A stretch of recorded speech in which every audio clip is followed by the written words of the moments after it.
इसी तरह सनातन धर्म से जुड़ी हुई जानकारी प्राप्त करने के लिए हमारे चैनल को लाइक करें, शेयर करें, सब्सक्राइब करें। धन्यवाद। शाम को 4 बजे से लेकर 7 बजे के बीच में शंकर और पार्वती के भ्रमण का समय रहता है। मेरे देवाधिदेव महादेव और माता पार्वती के भ्रमण का समय, भगवान शंकर पार्वती घूमने को निकले।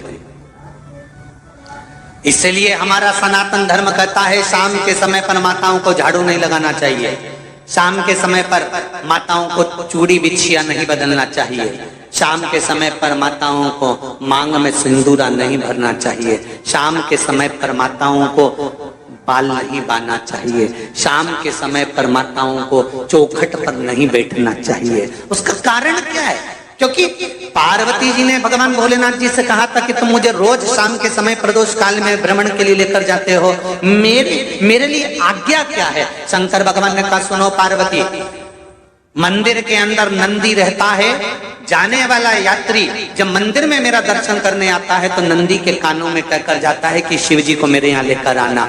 मैं नंदी के अनुसार उनके घर जाता हूँ। मेरा काम है उनका कल्याण करना और तेरा काम है उनके घर की नारी को अखंड सौभाग्यवती का वर प्रदान करना, ये तेरा काम।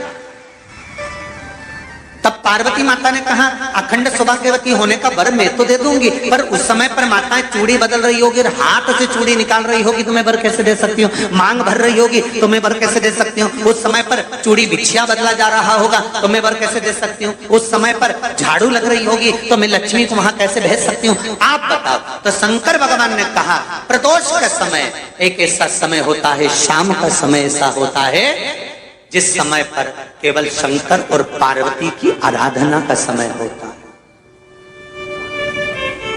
हम तो कई लोगों से कहते हैं अगर आपके यहाँ संपदा नहीं आ रही है, बहुत मेहनत कर रहे हो, फल नहीं मिल रहा, कहीं नौकरी, कहीं सर्विस या कहीं व्यापार या व्यवसाय में कहीं तकलीफ आ रही है, हम सबसे कहते हैं शाम का समय पकड़ लो, शंकर जी के मंदिर में दिया लगाना प्रारंभ कर दो।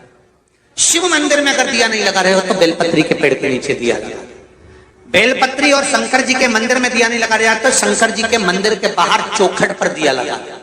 इतना भी नहीं कर सकते तो अपने घर के बाहर अपने द्वार पर दिया लगा दो, पर शंकर जी के नाम का श्री शिवाय नमस्तुभ्यम बोलकर शंकर भगवान को याद कर कर अपनी कामना कर कर बाबा का स्मरण कर कर पंचाक्षर मंत्र नमः शिवाय, षडाक्षर मंत्र ओम नमः शिवाय, द्वादशाक्षर मंत्र ओम नमो भगवते वासुदेवाय, जो मंत्र तुमको याद है उसका स्मरण कर कर लक्ष्मी हो चाहे नारायण हो चाहे राम हो चाहे कृष्ण हो स्मरण कर कर शाम के समय बाहर दिया लगा दो, दरवाजे के पास लगा दो। वो सुनेगा जरूर, आएगा तो उसका वेलकम जरूर होगा और वो कुछ देकर जरूर जाएगा। नियम तो बनाओ, उसकी चौखट पर जाकर कहना पड़ा।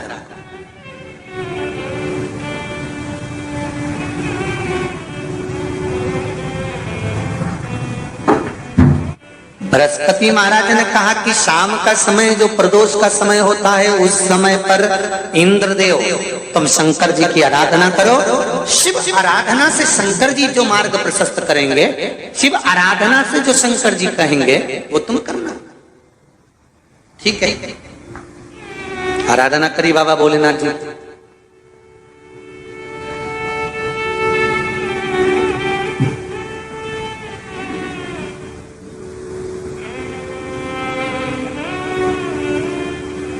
मालूम नहीं था इंद्रदेव को।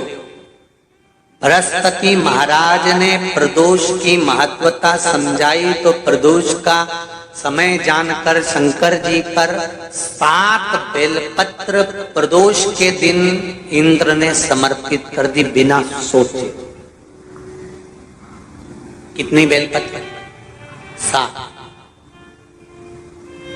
प्रदोष का व्रत करो चाहे ना करो, मंदिर में चढ़ी हुई बेलपत्र को उठा लो,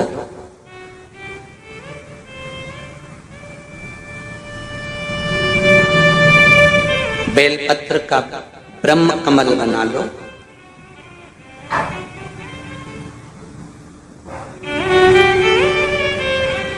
ब्रह्म कमल का मतलब होता है डंडी बीच में रहे, आसपास पत्तियां रहे। 7 पत्ती का ब्रह्म कमल बनाकर जैसे ये पत्तियां हैं एक जैसी रखी हुई हैं, तो इसको फैला लिया, 7 पत्ती को आपस में फैलाकर ब्रह्म कमल बना लिया। प्रदोष का व्रत करें ना करें, जरूरी नहीं है कि वृक्ष से ही पत्ती लेकर आओगे तो ही शंकर जी को चढ़ाओगे।